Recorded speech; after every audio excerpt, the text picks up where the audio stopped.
Nabuang na talaga itong pamilya Duterte. Puro delubyo na nga ang kanilang ginawa sa bansa noong sila ang nasa poder. Tapos ngayon ay gusto pa nilang sabay-sabay na tumakbo sa Senado. Lahat sila raring na tumakbo eh. Si PRD, Senator, si Paulo Duterte, yung congressman ngayon, Senator, si Sebastian Duterte. So tatlo ang Duterte next year for Senator. Yes, tatlo ang Duterte. Bakit kaya? Kung si Digong ang tatanungin, syempre si Xi Jinping ang dahilan. Kaya siya tatakbo bilang senador ay upang maprotektahan ang interes ng China, lalo na sa layunin nitong angkinin ng ating mga teritoryo. Gawain na lang ninyo kaming province, yun dyan, pati Philippine Province of China. Nais din niyang protektahan ang kanyang mga kasamahan tulad ni Pastor Apollo Kibuloy na sangkot sa mga kasong conspiracy to engage in sex trafficking by force, fraud, and coercion, sex trafficking of children, conspiracy, at bulk cash smuggling.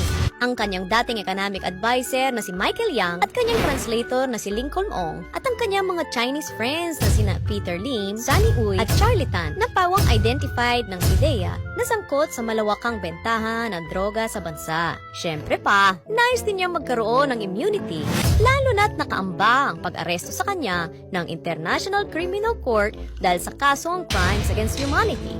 Wala naman talagang ibang pakay itong si Digong dahil sa bibig niya mismo nanggaling na noong siya ay nasa kongreso, siya ay hindi pumapasok. At sa halit na mag-attend ng session, ay nanonood na lang siya ng sine. Maski kami nung sa gobyerno, hindi ako ma-attend, sumisipat talaga ako.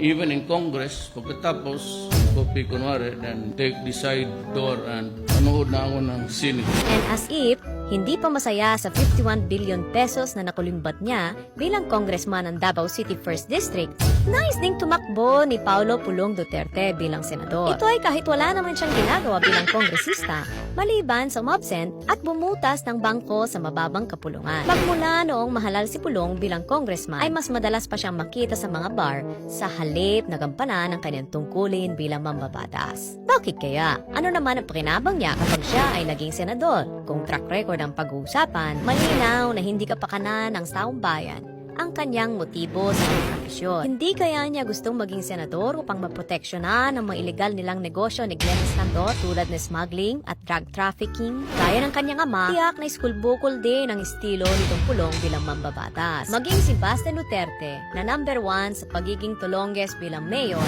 ay tatakbo rin umanong senador ayon sa kanyang ate Inday Sara, ang tulongges naman na ex-DepEd Secretary. Mantakin nyo yun. Pagaya-gaya pa siya sa peking drug war ng kanyang tatay, tapos malalaman ang buong mundo na 37 sa empleyado ng Davao City Public Safety and Security Office ay pawang mga positibo sa droga. Ang sabi nga nila, kulang pa ang bilang na yan dahil hindi naman kasama si Baste Duterte sa mga nagpa-drug test. Magpa-drug test ka kaya muna, sir.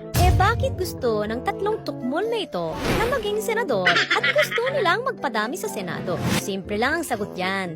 Ito ay upang maisakatuparan ang kanilang maitim na balak na patalsikin si Pangulong BBM sa pamamagitan ng impeachment at paupuin si Inday Sara. Hindi kasi umubra ang kanilang mga maisog rally na kanilang ginagamit upang gibain ang administrasyon at udyukan ng AFP na magkudeta. Tuloy-tuloy na naman ang kanilang ligaya kapag makabalik sila sa kapangyarihan. Babalik ulit ang paghahari-harian ng China at malaya na naman sa mga illegal na negosyo ang kanilang mga Chinese friends. At syempre, tuloy-tuloy ulit ang kanilang pagnanakaw sa kaban ng bayan kahit lalo tayong mabaon sa utang. Ang akala ng mga Duterte, pawang mga tanga at hindi marunong mag-isip ang mga Pilipino. Ang akala nila, mabubudol at maloloko nila ulit tayo. Pero mulat na ang lahat at ang sigaw ng bayan, Jump the Dutertes! Itapon sa inidoro ang mga dutae.